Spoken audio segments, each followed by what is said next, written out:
Perkenalkan, nama saya Diana Puspitasari, 10 Peraturan 3, nomor absen 1.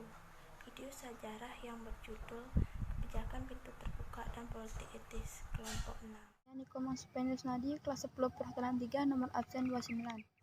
Perkenalkan, nama saya Putu Mas Indah Padmayanti, nomor absen 33 dari kelas 10 Perwakilan. Kenalkan, nama saya Karib Dewi Maisa, saya dari kelompok 6. Kenalkan, nama saya Karib Dasa, nomor 14, kelas X Perwakilan 3. Kenalkan, nama saya Nengadius Nurawan, nomor absen 25. Apa itu kebijakan pintu terbuka? Kebijakan pintu terbuka adalah kebijakan luar negeri Amerika Serikat pada tahun 1899 yang memberikan akses ke Tiongkok kepada kekuatan-kekuatan imperial. Kebijakan ini berasal dari praktik perdagangan Britania Raya, seperti yang dapat dilihat dalam traktat yang dibuat dengan dinasti Qing setelah Perang Candu Pertama. Kebijakan politik ekonomi pemerintah kolonial sebagai penjualan tanah parkiler, pemungutan pajak tanah, sistem tanah paksa, dan Undang-Undang Agraria tahun 1870 telah memberi pengaruh terhadap masyarakat Indonesia. Pengaruh kebijakan kolonial terhadap masyarakat Indonesia adalah sebagai berikut. 1. Di bidang ekonomi, tingkat kesejahteraan di masyarakat Indonesia di Pulau Jawa semakin menurun. Rakyat sangat tertekan dengan memberikan sistem pembajakan yang sangat memberatkan. Banyak rakyat kehilangan tanahnya sehingga para buruh upah kerjanya rendah. Yang kedua, bidang sosial. Pendidikan bagi penduduk Indonesia mengalami perkembangan yang sangat pesat dan munculnya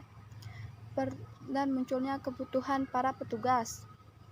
Masyarakat memiliki 3 lapisan, yaitu pejabat-pejabat kerajaan dan kebijakan politik kerajaan. Bidang politik, kekuasaan tradisional Bumiputra semakin melemah sebagai akibat adanya intervensi pemerintah Belanda terhadap personal-personal. Seperti pergantian tahta kerajaan, pengangkatan penjabat-penjabat kerajaan, dan menentukan kebijakan politik kerajaan.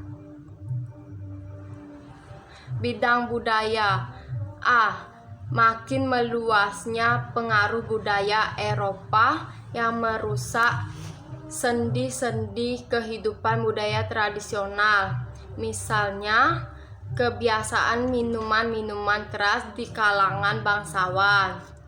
B. Munculnya keberanian para pemimpin agama untuk menentang pemerintah Belanda dan para bangsawan serta penjabat-penjabat yang merusak tatanan kehidupan tradisional yang agamis.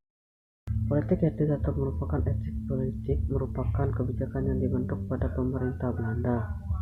Politik etis merupakan pemikiran yang menyatakan pemerintah kolonial Belanda memegang tanggung jawab moral bagi kesejahteraan Nusantara.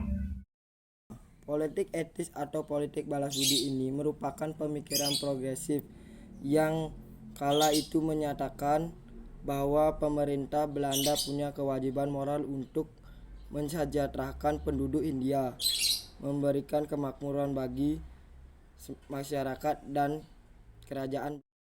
Politik etis yang dibentuk Belanda kali itu ada 3 program, yaitu irigasi, emigrasi, dan pendudukan. Kebijakan ini diharapkan dapat membawa perubahan besar pada Hindia Belanda, namun pada prakteknya malah disalahgunakan untuk kepentingan dan keuntungan pemerintah Belanda.